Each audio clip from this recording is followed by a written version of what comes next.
As a huge fan of the X-Men film universe, I've wanted to make a series of videos to fully explain the X-Men film timeline in the hopes to explain the notorious continuity errors within the franchise. I've explained the continuity errors in X-Men Origins and the Wolverine with my Sabertooth video and X-Men Origins and Wolverine Explained video. And I laid out the order of the films in chronological order, flashbacks and all, in my timeline video. The next part of this series, I want to explain the X-Men film that arguably started all the main continuity errors in the franchise. X-Men First Class. I do think there's a difference between X-Men Origins continuity errors and X-Men First Class's continuity errors. With X-Men Origins, it's showing us what we know happened, it just looks a little different, but ultimately results in the same thing. Whereas First Class straight up contradicts things we already know. First Class is a movie that many had considered an attempt at a reboot of the X-Men films. Though I think it felt that way because apparently X-Men First Class had a rushed production and they focused on a good film over detailed connections to the rest of the films, especially since X-Men 3 and X-Men Origins weren't exactly enjoyed by the masses. So X-Men First Class, the supposed reboot, starts out with the very first scene in the movie, replicating the opening of the very first X-Men film's intro to a T. That's the first time I've ever seen a reboot do anything like that. After that, we get a continuation of that story with a young Eric Lenscher being taken by the film's main villain, Sebastian Shaw. Even though the beginning of X-Men First Class connects very heavily to X-Men 1's intro, the rest of the movie, even though it's one of my favorite X-Men films, breaks continuity from the rest of the films. The first issue is Charles and Raven being adopted siblings. When they were kids, met, and Charles found her when she was breaking into his house, and he adopted her as his sister. While I don't see this as a continuity error, there are a lot of fans that don't think this makes sense with the rest of the films, as far as connecting to the story. For example, in X-Men 1, she tells Senator Kelly people like him are why she was afraid to go to school as a child, and people were like, but she didn't go to school as a child, she was adopted by Charles. How do you know she didn't go to school as a child, even after she got with Charles? Maybe before she got with Charles. Either way, she was a child and had plenty of time to go to school and have her mutation show up. Or even while she was in school with Charles, people were cruel in school, and so she knew they would judge her. That's not a continuity error, you're reaching. I don't believe they're siblings in the comics, but I think this works. I know Peter Quill's mom didn't fucking plan it in the comics, and Loki wasn't Hela's adopted brother, so this kind of change isn't exactly new. In First Class, they're like siblings, but then in Days of Future Past, while they're like siblings, she's off on her own crusade. But in X-Men 1, 2, and 3, she seems to ignore Charles and act like they're enemies, even when she still regarded him as family after leaving him in First Class. At the end of X-Men First Class, Shaw is defeated, and Magneto tells his mutant allies and enemies to choose a side against the humans. And since Raven has formed a relationship with him throughout First Class, and also kind of sees his side of the issue, she leaves Charles on the beach and joins Eric. With just her appearance in X-Men First Class and then X-Men 1, 2, and 3, it would seem that her relationship with Charles just disappears. I want to make a point first before I fully explain this continuity error. She did leave Charles on a beach with a bullet in his spine, and joined his friend who caused the bullet in his spine. Neither of them made sure he got to a hospital first, they just left him with the X-Men that he was with. And then from 1962 to the 90s and 2000s, Magneto and Raven never changed their ways in the first timeline, so that relationship damage would naturally have gotten worse. But if there needs to be further explanation of this error, then Days of Future Past actually does offer an explanation to this. 1962 is when Raven leaves Charles on the beach. And in 1973, during Days of Future Past's original past, Raven is on a crusade against humans, specifically Bolivar Trask. He'd been killing mutants and studying mutants, and creating Sentinel robots to hunt them down. Eventually, Mystique finds Trask at the Paris Peace Accords and kills him. Unfortunately, she ended up getting captured by a young William Stryker. Then she was taken to Trask Industries and tortured, studied, and prodded. For one, this could explain the change in her voice in the OG X-Men trilogy. It had kind of an echo sound to it that it didn't have in X-Men First Class. But I've also seen this question. How did she show up in the OG X-Men trilogy if Stryker took her to use her DNA to complete the Sentinels? Well, as we've seen mutants do countless times in the films, she probably escaped. Now, in the original timeline, I wouldn't see Charles saving her from Stryker. Obviously, she wouldn't be saved by the people who saved her in Days of Future Past's main story, which is the new timeline. Charles, Eric, Logan, and Beast. Charles would be locked away from the world in a depressive state and not able to use Cerebro because he cut himself off from his powers, and Beast was enabling him. Eric was in prison for killing JFK, and Logan hadn't met them yet. That's why I think this scene was put in the film. The one where Mystique saves Havoc and his 3 brothers in arms, Toad, Ink, and I guess his name's Daniels. I think that's what it says in the credits. There is 4 of them, just like there was with Logan, Eric, Charles, and Beast, so it's kind of mirroring what happened in the new timeline. And if she saved them from Stryker, they may have learned of her fate and returned the favor. That could be how Toad was recaptured for his cameo in X-Men Origins. Then after that, they could go to Charles and tell him what Stryker did to her, and what he was planning with the Sentinels. That could be how they knew about the Sentinels and why they were put into the Danger Room in X-Men Last Stand. I know this is supposed to be about Mystique and Charles' relationship, but it's the perfect opportunity to add these little touches to the continuity. But to fully explain the distance in Charles and Raven, we need to remember one detail. Charles would eventually go on to try and help Stryker's son. From what we saw in X-Men 2, Stryker was very aware of the help Charles was trying to give him, so he may have let Charles help him, hoping he could cure Jason. Given the timeline, Mystique was captured in 1973. The same year Logan was recruited to Stryker's team in X-Men Origins. This could still have happened, like I said in my X-Men Timeline video, because an assassination at the peace accords could probably prolong the war, so Vietnam in this timeline didn't end when it did in our world. In Days, we hear Jason is 10, and has shown no signs of mutation. After Logan quit Stryker's team that very year, 6 years pass, and then we see Jason had already killed Stryker's wife and was put into cryo to be used for his experiments. We also see in X-Men Origins that Xavier's back in action and clearly not a drug addict or depressed. This would be after he tried to help Jason and after Mystique was freed from Stryker. So if we put 2 and 2 together, Raven was tortured by Stryker and Charles responded with a peaceful gesture. After all of their differences with her trying to fight humans and him trying to save humans, and her leaving him on the beach with a bullet in his spine, joining the guy who put it there, this may have been the final straw for Raven to disown Charles completely. So by the time of X-Men 1, she would be willing to put him into a coma to complete Magneto's mission. It's very believable, in my opinion, that once she gets freed from Stryker's lab, after everything that she had been put through by Trask Industries as well, she would blame Charles because he wasn't there to help her. And he could blame her because she left him. And so, after all that time, they would be disconnected, and once she started working with Magneto, she saw him more as family than Charles. She saw that Charles is more willing to help Stryker than care about her, regardless of the fact that Stryker tortured her to make these Sentinels. And after having killed Trask and getting captured and tortured, and Charles seeing her continue to live like that and do more things that would cause that pain and suffering, he may have disowned her too. Though, as we see in X-Men Days of Future Past's Dark Future, he still loves her in some way. But as this teacher who has to be the beacon of hope, he doesn't often show the cracks in his armor till it's way too late. And as I've said in my last few X-Men videos, it's not always relevant for characters to mention their pasts with other characters. Now that I think about it, I don't think Mystique and Charles ever even share a scene in X-Men 1, 2, and 3. So that adds more ambiguity to the situation, possibly making X-Men First Class more plausible. While this video is an attempt to smooth out some of the timeline, I still wouldn't have considered the Mystique-Charles relationship a continuity error. I just feel like it helps to explain that part of it before getting into the actual continuity errors of X-Men First Class.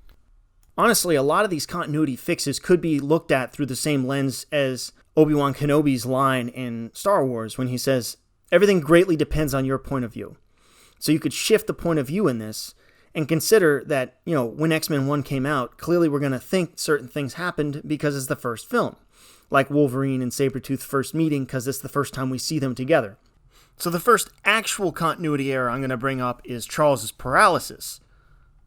In X-Men First Class, we see him get paralyzed by a bullet that Magneto ricocheted from Moira shooting at him.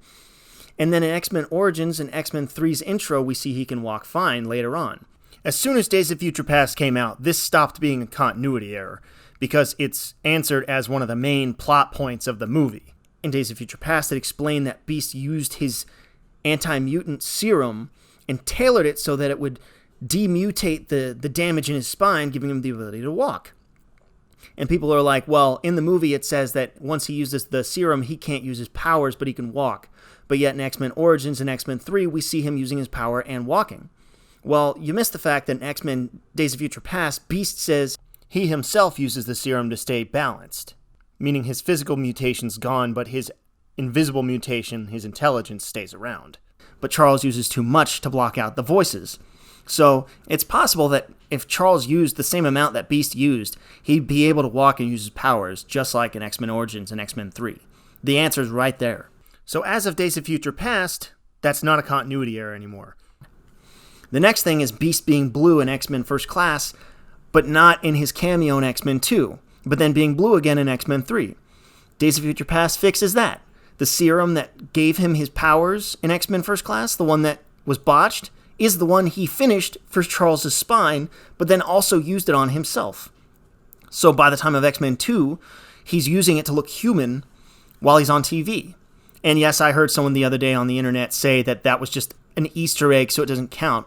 But it shows him. Someone calls him Dr. Hank McCoy, and he's shown in person. So it's continuity. It's not just an Easter egg. It matters. So that fixes the continuity. And I'd argue that if he had the serum being developed in X-Men First Class, it's possible he would try to pursue finishing it anyway. So instead of being an error, it's just a left open storyline. And by the time of X-Men 3, when they need to represent each other, the mutants, because of the cure, he stops using it. That's why he looks at his hand in X-Men 3 when he gets his human look back by being around Leech, not because he hasn't seen it in a while, although it could have been some time, but because he knows it's just as easy as using his serum, but he can't. He can't use the serum because he has to represent the mutants. He misses his human form in that moment, but he knows he can't. And by being around Leech, it's tempting him. So again, because of Days of Future Past's plot, that's not an error anymore. The next continuity error is Beast's cure existing in First Class, and then later on, a cure existing in X-Men Last Stand. Some people say, why didn't they just use Beast's cure instead of forming the cure with Leech? Well, first, why would Beast tell anybody about that cure? And secondly, why would Beast tell anyone about that cure? At the end of First Class, they even took precautions to erase Moira's memory, an ally of theirs. Why would Beast tell anyone about that cure? For all anyone knows, it's part of his mutation to switch back and forth between his human form and his blue form. That is not an error. You guys are just looking for things to complain about. Beast would not volunteer a method of suppressing mutants. The next issue in X-Men First Class was the Emma Frost issue that I want to discuss. In First Class, we see Hellfire Emma. In X-Men Origins, we see Teen Emma, Silver Fox. Well, her name is Emma Silver Fox in the film, but in the promo, she calls herself Emma Frost. So in Days of Future Past, they explain that Emma was killed by Trask and Stryker. That just happens to be who we see Emma Silver Fox with in X-Men Origins. So they connect them with the same organization somewhat, and they could be mother and daughter, in my opinion. That could be a good fix. They capture and kill Emma Frost from X-Men First Class, and then they end up finding her daughter and capturing her. Emma had diamond powers and psychic powers. Young Emma had diamond powers, and she didn't have psychic powers, but her sister, Kayla Silver Fox, had mind control powers. Dark Phoenix had the chance to answer this by doing this exact concept, saying that young Emma was her daughter, but unfortunately all we got was broccoli aliens. The next big continuity error involves the origins of Cerebro. In First Class, Hank was said to have built Cerebro, Beast, but it's said to have been built by Xavier and Magneto in X-Men 1 and 2. But in X-Men First Class, it was destroyed by Riptide, the tornado mutant, when the CIA base was attacked. So once they get back to the mansion while training in X-Men First Class, they could have had Magneto help them rebuild it there. That would be the only logical point in the timeline for it to be rebuilt, using Eric's help. Plus, in X-Men Days of Future Past, Raven knows where it's at in the mansion. When she visits Hank, I doubt he would have told her exactly where to find it and how to open it with the eye scan. She knew to use Charles's eye, not Hank's. So she was probably there when Eric helped rebuild it in First Class. That makes the most sense to me. Not to mention, Charles and Hank said that they came down there to search for students years ago before Wolverine showed up to help them in 1973, before Charles gave up on the school. So that's not exactly an error, it's just unexplained. I can see why it's an error, but there are details there that show what really happened. You could always suggest that when he said Eric helped him build it, he literally meant that model in the school. So that wouldn't be inaccurate because it had to be rebuilt because it was destroyed. Plus, add in the line in Dark Phoenix that he designed it while he was being cocky. That could be a little more of his motivations in X-Men 1. He's not as cocky as he is in Dark Phoenix, but at least enough to the point where he could be taking credit for the creation of Cerebro. And obviously, because X-Men 1 was created first, they didn't have Beast being involved in mind. So I could always consider it that, Charles didn't need to go into the backstory of it with Logan. He didn't need to say Beast invented it, it got destroyed, and they had to relocate it so that Eric helped him build it. All he had to say is Eric helped him build it. And then we've got Magneto's helmet. Charles knew Eric took Shaw's mind-blocking helmet after Cuba. He tells Wolverine that Eric found a way to block Cerebro somehow. He never said he didn't know how. He just said he found a way. And then later on, when Magneto steals Rogue, he says it's the helmet. There's no scene in X-Men 1 where Charles realizes, oh, it's the helmet. You just automatically see him take over Sabertooth and Toad to get Magneto to do what they want. And then Magneto points at the helmet, not saying, oh, as you can see, I've devised this helmet. No, Xavier seems to already know about the helmet. There's never a scene showing he discovers it. You could always see it that way, but it's the first film, A lot of information in X-Men 1 is being said in a way where Wolverine can learn the information. And because it's the first film, we're assuming this is new information to everybody in the film. But really, it's just new to Logan. So that's another thing. From a certain point of view, Charles knew about the helmet. He just never mentioned it because he didn't need to. When Wolverine says, how does he know how to block it? He says, he helped me build it. He didn't say anything about the helmet. He could have chosen one of the two options. He has a helmet that blocks it, or he helped me build it. He chose he helped me build it. For that scene, that's more dramatic of a reveal than he has a helmet. There's a continuity error in X-Men First Class involving Moira Mactaggert. In X-Men First Class in 1962, she was a CIA agent and she was American. Now, we never see her in Days of Future Past, but in X-Men Apocalypse, she's still part of the CIA, and she says she has a family that she never gets to see because of her job. In the original timeline, before X-Men Apoxy Lips can happen, in X-Men 3, we see Moira, but she's a doctor, geneticist, and she's about the same age as she was in 1962. As far as the age thing... Don't say anything else! But as far as her job being different and her accent being different, because in X-Men 3 she has a Scottish accent, we know that in X-Men Apocalypse, as a CIA agent, she is investigating the En-Sabah-Nur cult, Ashir and Sabah-Nur, who worship the X-Men of Villain Apocalypse. I'm thinking maybe in the original timeline, because Eric ends up staying in prison, this causes mutants to stay a secret longer, therefore Ashir and Sabah-Nur is never formed, so she gets to retire and be with her family.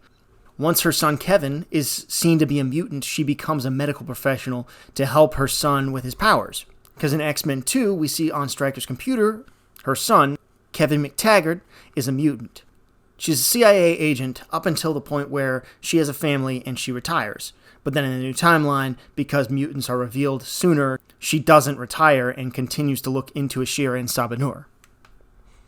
Maybe because of being in the CIA in the 60s, she had to hide her Scottish accent so she could rise up the ranks. But then once she retires and becomes a geneticist, it's not as important, so she starts to adopt her Scottish accent once more. Then there's one of the more important continuity issues, which is when Charles ended up meeting Eric. Charles said he met Eric at age 17 in X-Men 1. But then in First Class, they meet at the age of 30. I'd say that they met both times. Eric forgot, and then Charles remembered, and that's why he reacts the way he does with Eric in X-Men First Class when he's talking to him, when he says he knows everything about him, and he has such faith in him. Charles remembered because he has a great mind. In First Class, when they first run into Logan briefly, Logan tells him to go fuck himself, but then in Days of Future Past, he actually remembers that encounter, even though it was 10 years ago, and it was only brief.